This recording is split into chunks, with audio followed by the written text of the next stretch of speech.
नमस्कार। जय माता लक्ष्मी, जय श्री राम। नव वर्ष से पहले घर ले आइए यह चीज़ें, नया साल शुरू ही होने वाला है। सनातन धर्म में वास्तुशास्त्र का विशेष महत्व है। ज्योतिष जो है आर्थिक स्थिति को सुदृढ़ या आपके मजबूत बनाने के लिए वास्तु नियमों का पालन करने की आपको सलाह देते हैं। वास्तु नियमों का पालन करने से क्या होता है? धन और वंश में वृद्धि होती रहती है। अगर आप इसे अनदेखी करते हैं तो जीवन में आपके विभिन्न प्रकार की परेशानियां आ जाती हैं, जिनका कि आपको सामना करना पड़ता है। सनातन धर्म में बुधवार का जो दिन है वह गणपति बप्पा को समर्पित है। हमारे गणपति देव बुधवार के दिन भक्ति भाव से भगवान गणेश की पूजा की जाती है। साथ ही रिद्धि सिद्धि के दाता भगवान गणेश के निमित्त व्रत रखा जाता है। धार्मिक मत है कि भगवान गणेश की पूजा करने से जीवन में जितने भी व्याप्त सभी प्रकार के जो दुख हैं, संकट हैं, वह दूर हो जाते हैं। साथ ही आय और सौभाग्य में भी आपकी वृद्धि होती है। यदि आप श्रद्धा भाव से भगवान गणेश की पूजा करते हैं तो आप देखिएगा कि आपको धन संबंधी परेशानियों से निजात मिलती है। और नव वर्ष शुरू होने से पहले ये खास चीज़ें अगर आप इन चीज़ों को घर ले आते हैं तो आपकी दरिद्रता दूर हो जाती है। साथ ही वास्तु दोष भी दूर हो जाता है। इसके अलावा क्या है, आय में आपके वृद्धि भी होने लगती है। तो चलिए, ऐसे में हम आप सभी को यह बताते हैं आज की इस वीडियो में, खासकर इन चीज़ों के बारे में आपको बताएंगे जिससे कि भगवान विष्णु और माता लक्ष्मी का आशीर्वाद आप लोगों पर सदैव बना रहे। क्या करना है आपको? इसके लिए वीडियो को लाइक कीजिए, चैनल को सब्सक्राइब कर लीजिए और कमेंट बॉक्स में जय माता लक्ष्मी लिखना बिल्कुल भी मत भूलिए। बिल्कुल देर नहीं करते, चलिए जानते हैं वह क्या चीज़ें। तुलसी का पौधा। ऐसा माना जाता है कि तुलसी का पौधा सबसे पवित्र पौधा होता है और जिस घर में तुलसी का हरा भरा पौधा मौजूद है वहाँ कभी भी अशांति नहीं होती है और घर आपका धन धान्य से हमेशा भरा रहता है। वैसे तो आमतौर पर यह घर में यह पवित्र पौधा होता है और घर की महिलाएं इसकी श्रद्धापूर्वक पूजा और अर्चना भी करती हैं। लेकिन यदि आपके घर में तुलसी का पौधा नहीं है या फिर किसी कारणवश से यह सूख गया है तो नए साल के आगमन से पहले अपने घर में आपको तुलसी का पौधा जरूर ले आना चाहिए। कुछ विशेष दिनों को छोड़कर नियमित रूप से आपको तुलसी जी में जल देने के साथ आरती भी करनी चाहिए। ऐसा माना जाता है कि तुलसी भगवान विष्णु की प्रिया है और जिस घर में तुलसी माता होती है उसमें सदैव ही माता लक्ष्मी और भगवान विष्णु जी की विशेष कृपा बनी रहती है। नंबर 2 क्या है, चलिए जानते हैं। बांसुरी। बुधवार का दिन भगवान कृष्ण को समर्पित है। नव वर्ष बुधवार से ही शुरू हो रहा है, अतः नव वर्ष से पूर्व घर पर बांसुरी जरूर लेकर आए। भगवान कृष्ण को बांसुरी बेहद प्रिय है। वास्तुशास्त्रों की माने तो घर पर बांसुरी रखने से वास्तु दोष दूर होता है। साथ ही घर में सकारात्मक ऊर्जा का संचार होता है। नव वर्ष के पहले दिन पूजा समापन के समय कुछ क्षण के लिए बांसुरी अवश्य बजाएं, यह आपको अवश्य करना है। नंबर 3 गणेश जी की प्रतिमा।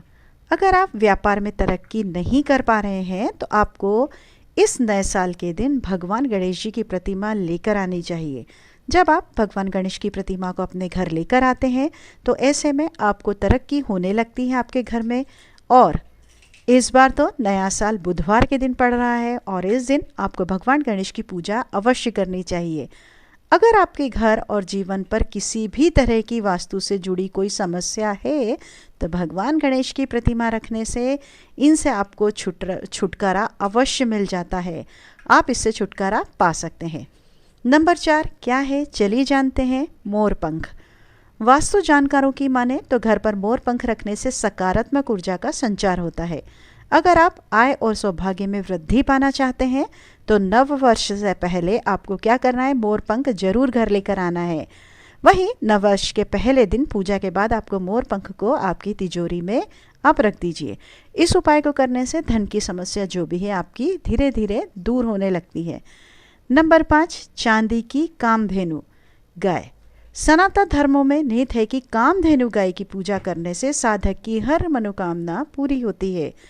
भगवान कृष्ण को भी गाय अति प्रिय है, अतः नववर्ष के पहले दिन चांदी से निर्मित कामधेनु गाय घर लेकर आप आ सकते हैं।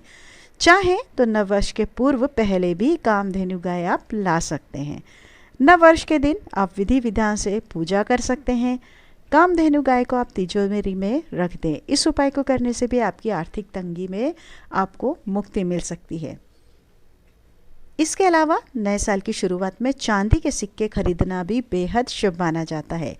कहते हैं कि चांदी के सिक्के को साल की शुरुआत में खरीदने पर जीवन के हर पहलू में आपको सफलता मिलती है और मान सम्मान में तो वृद्धि होती ही होती है। इसलिए कोशिश करिए, अगर आप खरीद सकते हो तो चांदी का सिक्का आप ले सकते हैं। नंबर 6, दक्षिणावर्ती शंख। घर में दक्षिणावर्ती शंख रखना भी वास्तु की दृष्टि से काफ़ी शुभ माना जाता है। ऐसे में नए साल में आप दक्षिणावर्ती शंख भी अपने घर पर ला सकते हैं और इसे अपने मंदिर में स्थापित कर सकते हैं। ऐसा करने से आपके लिए नया साल सुख समृद्धि लेकर आता है। नंबर 7 क्या है? गोमती चक्र। गोमती चक्र के घर में होने से घर परिवार के लोगों पर किसी भी प्रकार की शत्रु बाधा नहीं रहती है। इसलिए नए साल में इसे आप लाकर सिंदूर की डिब्बी में जरूर रखें। साथ ही 11 गोमती चक्र लेकर उसे पीले कपड़े में लपेटकर आपको तिजोरी में रखना चाहिए। इससे माँ लक्ष्मी जी की विशेष कृपा आपको प्राप्त होती है। नंबर 8 है कछुआ।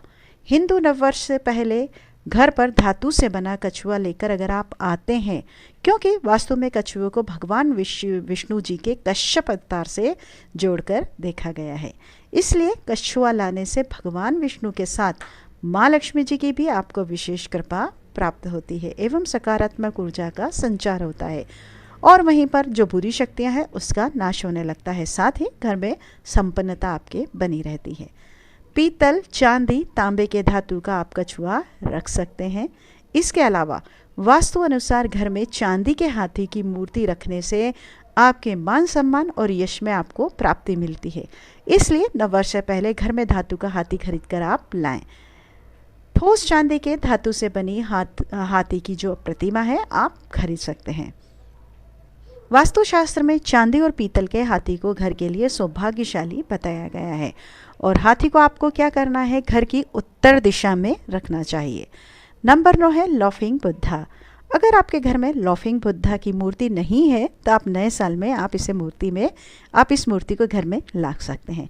कहते हैं कि इससे घर की सुखाली जो है खुशहाली, सुख, संपन्नता और समृद्धि में वृद्धि होती है। ऐसा कहते हैं कि घर के मेन गेट, आपका जो मुख्य द्वार होता है, वहाँ पर अगर आप लॉफिंग बुद्धा की मूर्ति रखते हैं तो घर में सदैव आपके सुख और संपन्नता बनी रहती है। नंबर 10 लघु नारियल। हिंदू नववर्ष से पहले लघु नारियल को खरीदकर आप लेकर आएं। नारियल का संबंध माँ लक्ष्मी से जोड़कर माना जाता है, इसलिए नारियल को आपको लपेटकर धन रखने के स्थान पर तिजोरी में अवश्य रखना चाहिए।